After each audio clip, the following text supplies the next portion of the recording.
Terima kasih karena Engkau menjadi pengharapan bagi kami. Di dalam Yesus ada pengharapan yang baru. Berbicara bagi kami Tuhan, berbicara bagi gereja-Mu, sampaikan pesan, sampaikan isi hati-Mu bagi kami di hari-hari yang terakhir ini Tuhan.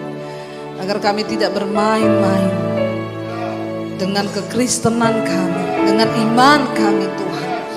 Bahwa kami sungguh-sungguh menyembah Allah yang hidup, tidak kompromi dengan dosa, hidup dalam kekudusan-Mu Bapa. Terima kasih Tuhan, terima kasih. Kami berdoa mengucap syukur di dalam nama Tuhan kami Yesus Kristus. Kami buka hati kami bagi firman Tuhan. Yang percaya Tuhan di tengah kita, memberkati kita. Mari katakan bersama. Amin, amin, amin. Silakan duduk Bapak Ibu yang terkasih. Iya, mari kita buka bersama Yohanes pasal yang ketiga, ayat yang ke-16. Firman Tuhan berkata begini saudara. Iya, Injil Yohanes pasal yang ketiga ayat 16 sampai ayat yang ke-21.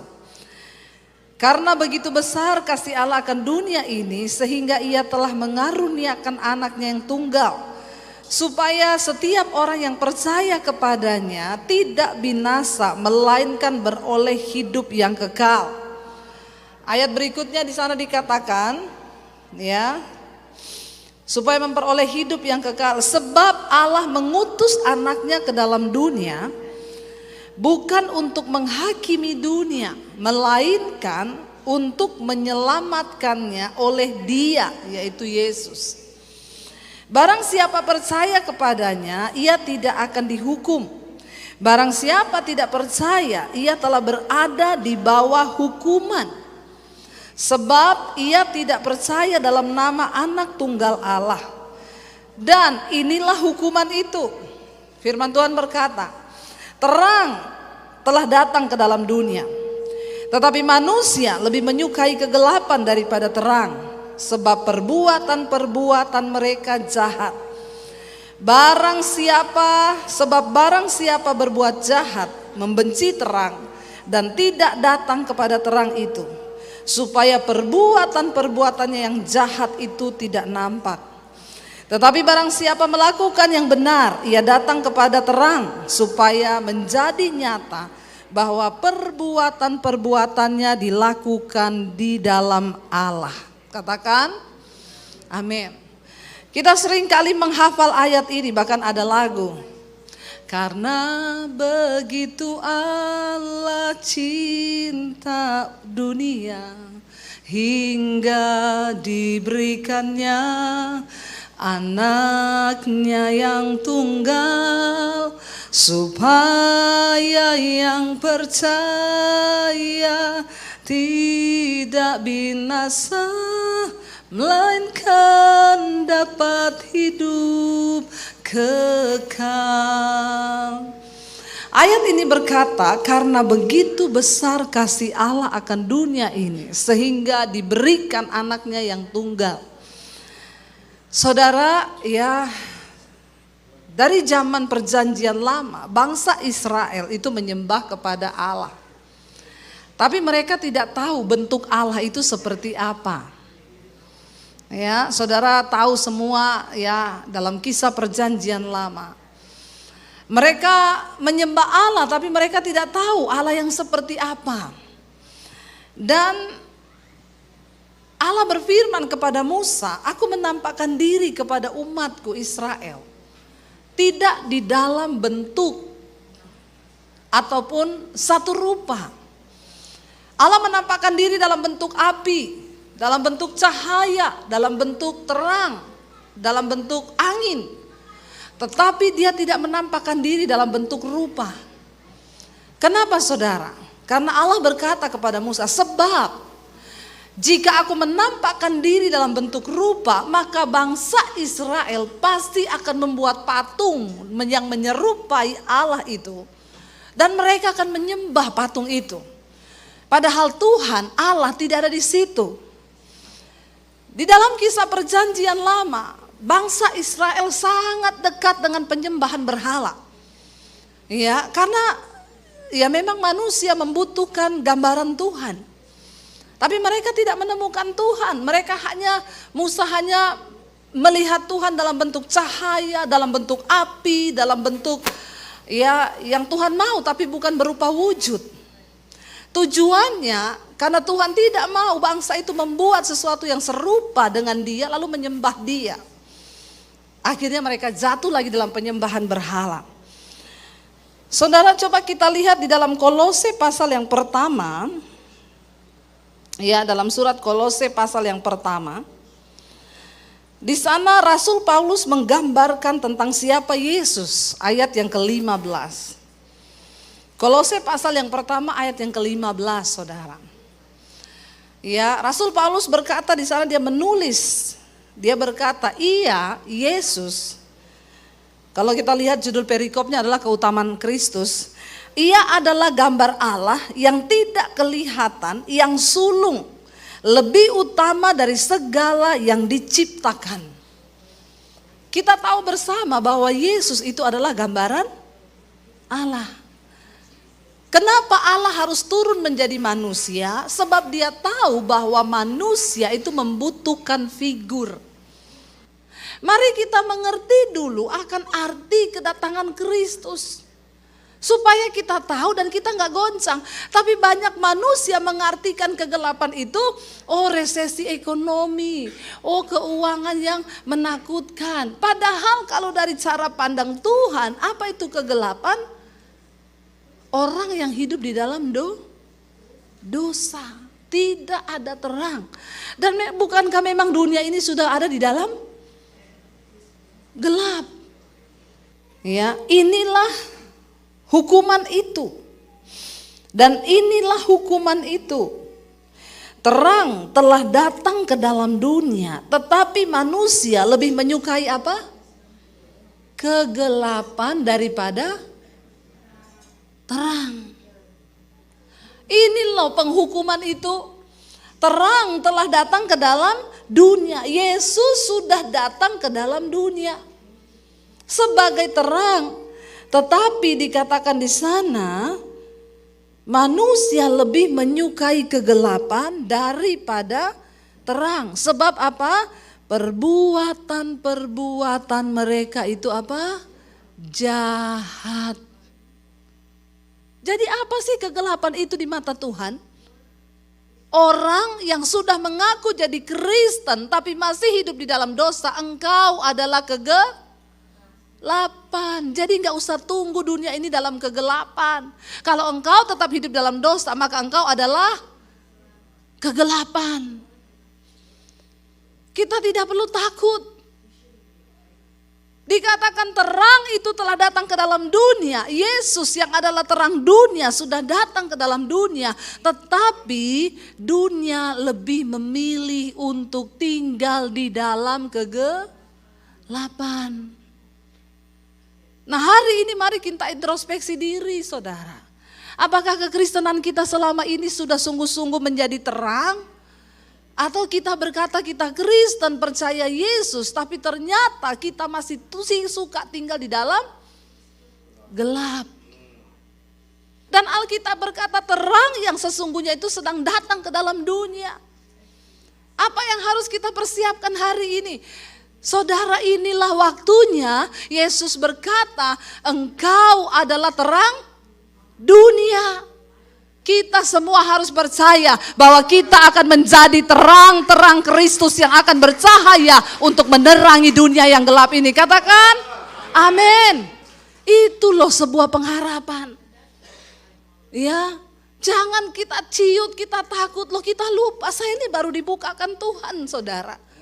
Mereka lupa, Yesus bilang setiap mereka yang percaya kepadaku, mereka menerima terang itu dan mereka akan menjadi sumber terang bagi kegelapan yang ada di sekeliling kita. Jangan takut. Tapi mari kita berbenah hari-hari ini. Kita yang mengaku Kristen, masih hidup dalam gelap, cepat-cepat nyalakan pelitamu. Kembali kepada gadis bijaksana dan gadis yang bodoh.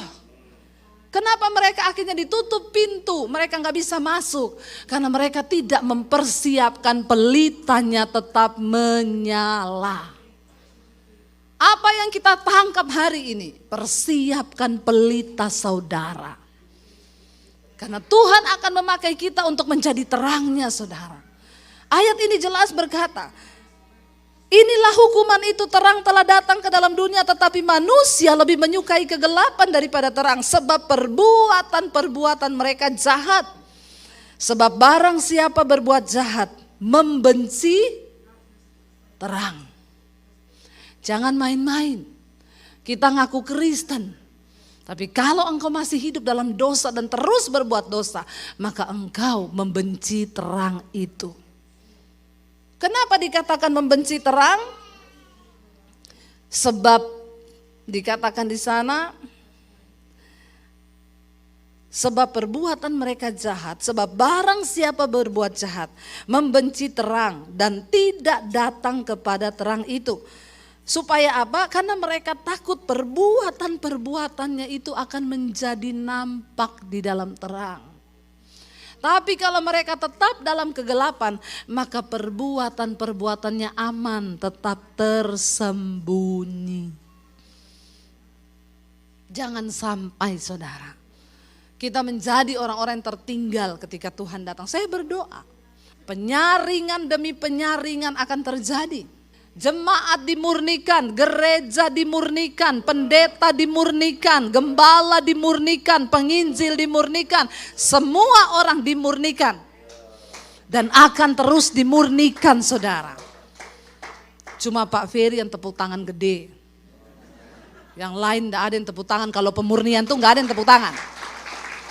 Coba ngomong berkat, diberkati Tuhan, tepuk tangan itu. Hidup saudara akan melimpah-limpah, tepuk tangan. Giliran dibilang pemurnian, sepi. Kurang sponsor. Ya. Kita sudah mengalami pemurnian. Dan Alkitab berkata di akhir zaman memang akan datang masa yang sukar. Cara mempersiapkan kematian itu apa saudara? Buang kepahitan, buang dosa, buang kenajisan, buang percabulan. Yang homoseksual bertobat, yang lesbi bertobat, yang pahit sama anak bertobat, yang selingkuh bertobat. Jangan pahit-pahit hati. Jangan ada lagi kepahitan berkata, saya gak bisa Bu mengampuni Bu. Terlalu sakit apa yang dia buat kepada aku Bu. Makan itu sakit. Di hidup ini Tuhan akan izinkan kita ketemu dengan orang-orang jahat yang akan menorehkan luka di hati. Tapi sembuh atau tidaknya engkau itu tergantung dirimu. Saya gak mau sakit karena perbuatan orang. Ngapain kita rugi dengan perbuatan orang? Saudara pahit sama orang, belum tentu orang itu tahu kalau engkau pahitin. Sehingga tiap hari kalau orang kepahitan itu, dia pengen tahu kabarnya, di IG dia pantau. Ini orang lagi ngapain ya? Karena orang kepahitan sama orang jatuh cinta itu sama. Aku mau makan, ingat dia. Aku mau minum, ingat dia. Aku mau ingat dia. Ingat terus, tapi energinya yang beda. Orang jatuh cinta berbunga-bunga, dia ingat senang. Orang kepahitan dia ingat luka. Apalagi kalau lagi masak ngulek cabai, bayangkan mukanya dicobek. Ya, jangan saudara. Ayo kita persiapkan diri agar kita bisa menjadi terang. Kalau hari ini engkau berkata, Tuhan aku rindu rumah tanggaku diberkati. Tuhan aku rindu bisnisku diberkati. Aku rindu usahaku diberkati.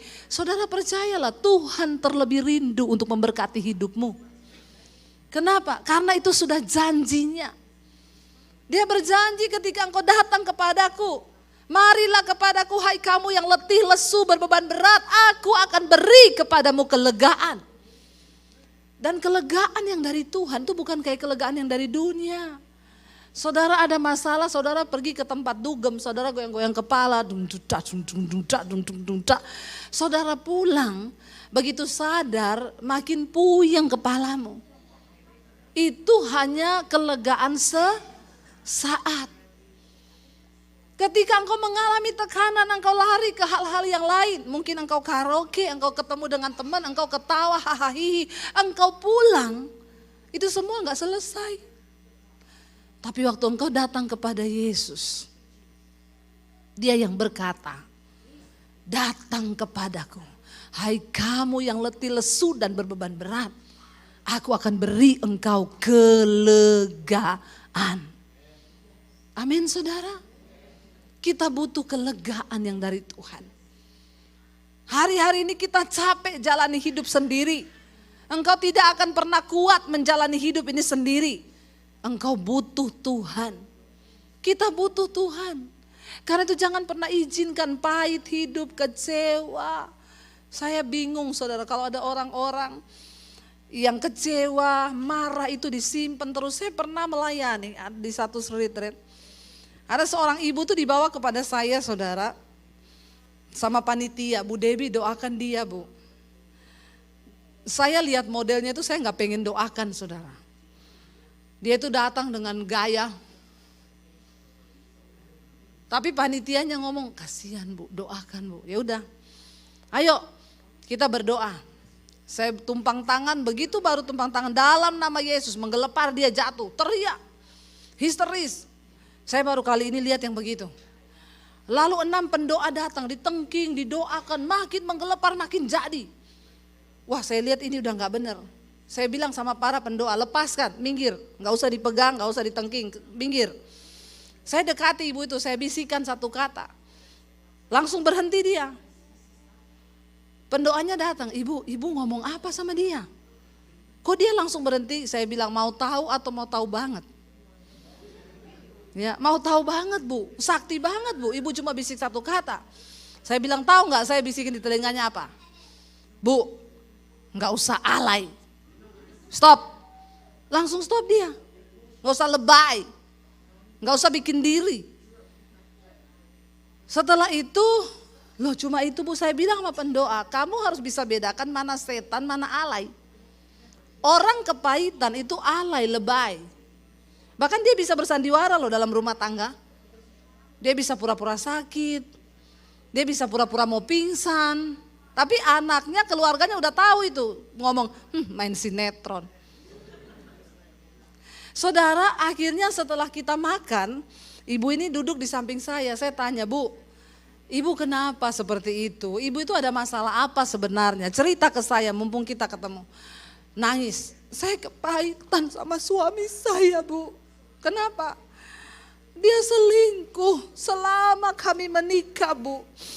Ya, saya tidak pernah bahagia Bu.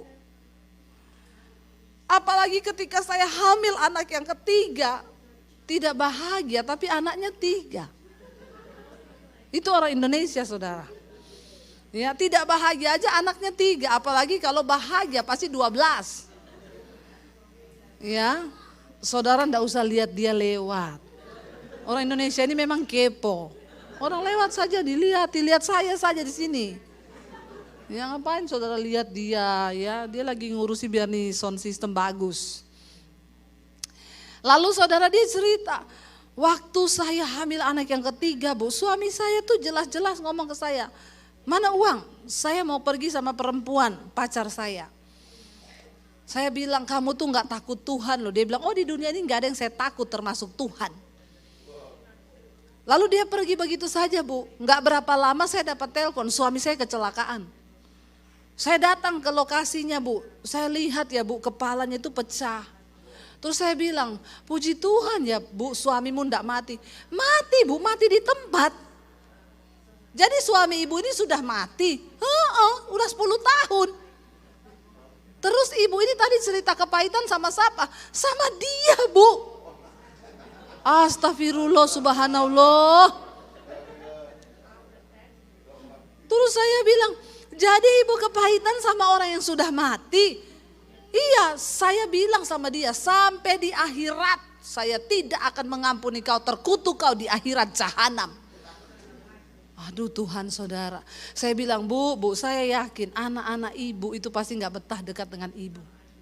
Orang yang pahit itu menularkan yang pahit.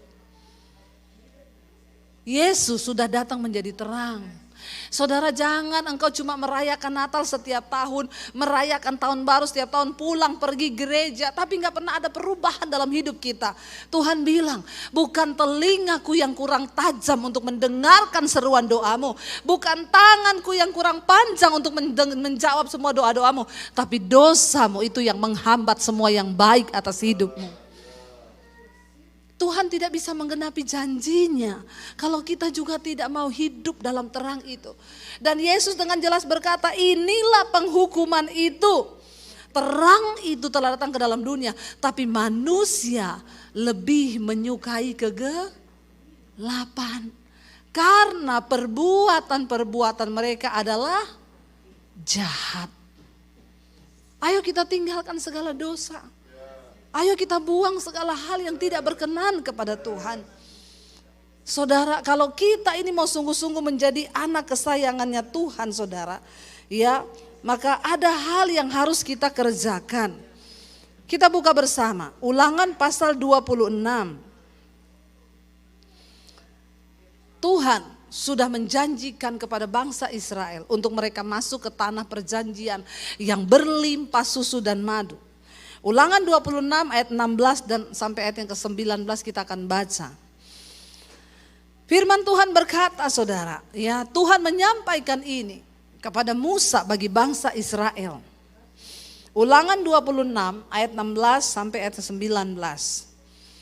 Kita baca bersama, ya, Ulangan pasal yang ke-26 ayat 16 sampai ayat yang ke-19. Benar ayatnya itu, ya, pada hari ini. 1, 2, 3. Pada hari ini Tuhan Allahmu memerintahkan engkau melakukan ketetapan dan peraturan ini. Lakukanlah semuanya ini dengan setia, dengan segenap hatimu dan dengan segenap jiwamu. Engkau telah menerima janji daripada Tuhan pada hari ini bahwa Ia akan menjadi Allahmu dan engkau pun akan hidup menurut jalan yang ditunjukkannya dan berpegang pada ketetapan, perintah serta peraturannya dan mendengarkan suaranya. Dan Tuhan Allah menerima janji daripadamu bahwa pada hari ini bahwa engkau akan menjadi umat kesayangannya seperti yang dijanjikannya kepadamu, dan bahwa engkau akan apa? Berpegang pada segala perintahnya, dan Ia pun akan mengangkat engkau di atas segala bangsa yang telah dijadikannya untuk apa, saudara? Untuk menjadi terpuji, ternama dan terhormat. Maka engkau akan menjadi umat yang kudus bagi Tuhan Allahmu seperti yang dijanjikannya. Kita melihat di sini ada sebab, ada akibat. Kasih Tuhan tidak pernah bersyarat. Yesus datang membawa kasih bagi setiap orang yang mau menerima kasih-Nya. Dia ampuni kita tanpa syarat. Tapi berkat Tuhan itu ada syaratnya. Berkat Tuhan itu bersyarat. Tuhan berkata, jika engkau sungguh-sungguh mendengarkan firman-Ku, maka hidupmu akan diberkati. Ada sebab, ada akibat. Jika barisan depanmu adalah kebenaran, maka barisan belakangmu adalah kemuliaan dan kehormatan sampai selama-lamanya. Waktu barisan depan kita kebenaran, terang yang memimpin langkah kita, maka engkau tidak perlu cari kemuliaan. Itu akan mengikuti hidupmu. Kita tidak perlu takut akan ancaman atau apapun yang sudah diramalkan dunia ini. Lakukan bagianmu, saudara. Jadikan terang itu menjadi barisan di depan kita. Buka hatimu selebar-lebarnya bagi kebenaran firman Tuhan yang akan turun dalam hidupmu. Dan ketika engkau belajar melakukan firman, maka firman itu akan bekerja. Tuhan yang sudah berjanji, Dia akan mengangkat kita menjadi umat kesayangannya. Dia berkata apa? Dia akan mengangkat hidupmu menjadi terpuji, ternama, dan terhormat. Itu bukan kita yang lakukan, itu Tuhan yang lakukan. Saya mengalami di dalam hidup saya. Apa yang Tuhan perbuat hanya semudah Dia berfirman. Ketika engkau mengalami masalah, percayalah saudara, cuma semudah Tuhan berfirman, semua akan terjadi. Belajar berserah pada Tuhan. Kenapa? Sebab kita akan capek ketika kita menjalani hidup kita sendiri. Kita punya Tuhan yang berjanji. Kita punya Allah yang sanggup melakukan segala perkara. Terang yang sesungguhnya itu sedang datang ke dalam dunia. Jangan biarkan kegelapan menguasai kita. Dan saya mendengar banyak kesaksian ketika orang dipulihkan hidupnya. Tuhan pulihkan keuanganmu. Sebab Dia sedang mencari orang-orang yang akan siap untuk diberkati. Waktu Tuhan berkati hidupmu, Tuhan mau engkau menjadi berkat bahkan bagi bangsa-bangsa. Tuhan mau kita menjadi terang yang bercahaya. Tuhan mau hidup kita menjadi dampak bagi banyak orang. Tuhan rindu untuk memberkati saudara dan saya.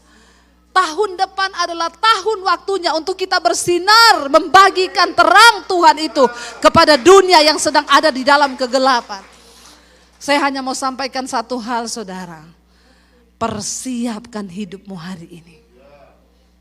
Saya sudah mengalami Tuhan. Saya sudah mengalami janji Tuhan itu.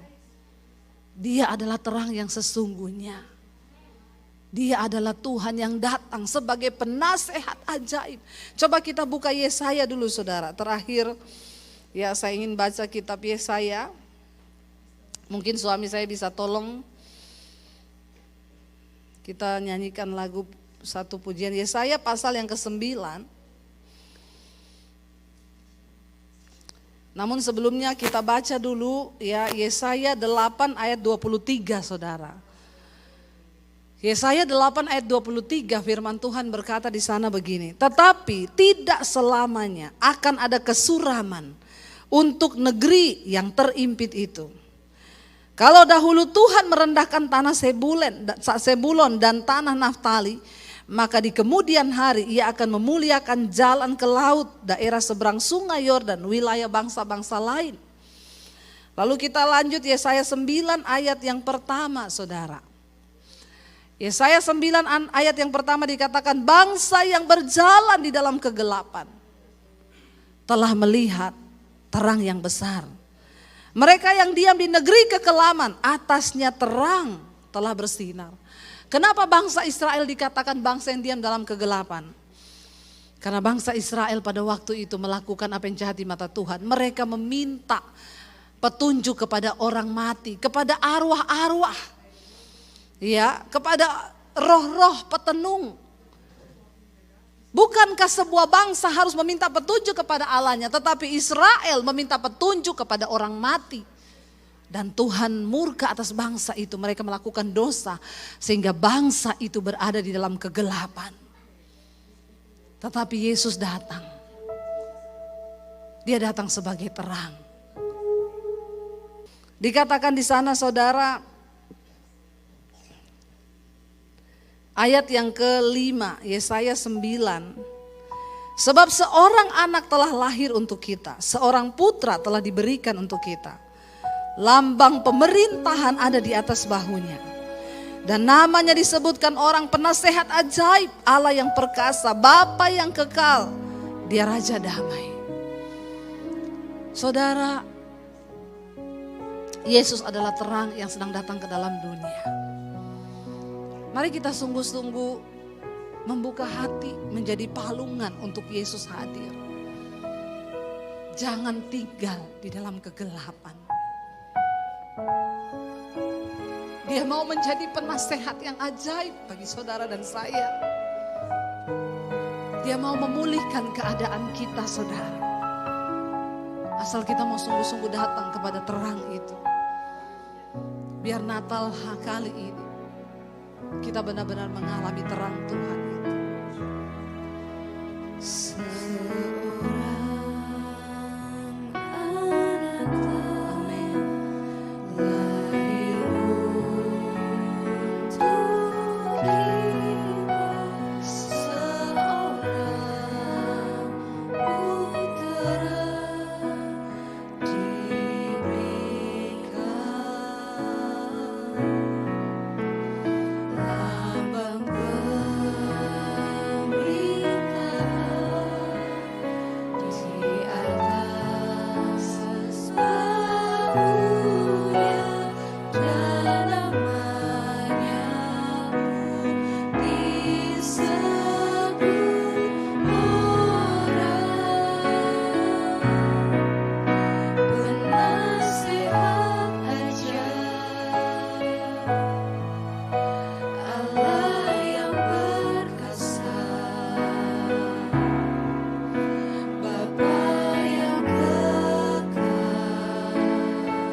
Juru selamat dunia.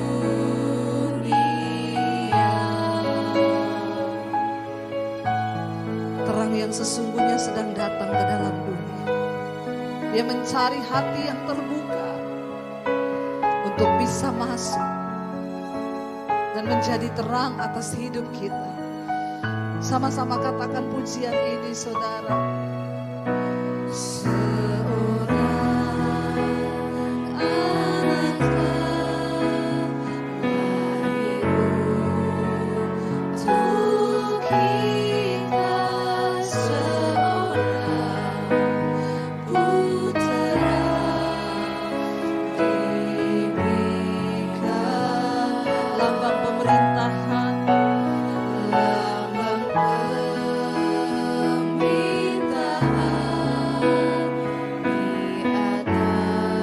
disebut penasihat ajaib, Allah yang perkasa, Bapa yang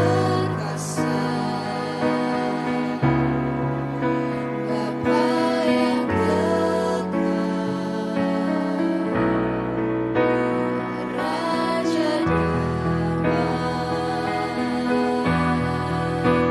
Sambutlah Dia, Yesus Tuhan, Juru Selamat dunia. Mari bangkit berdiri bersama, saudara. Katakan penasihat, Penasihat ajaib,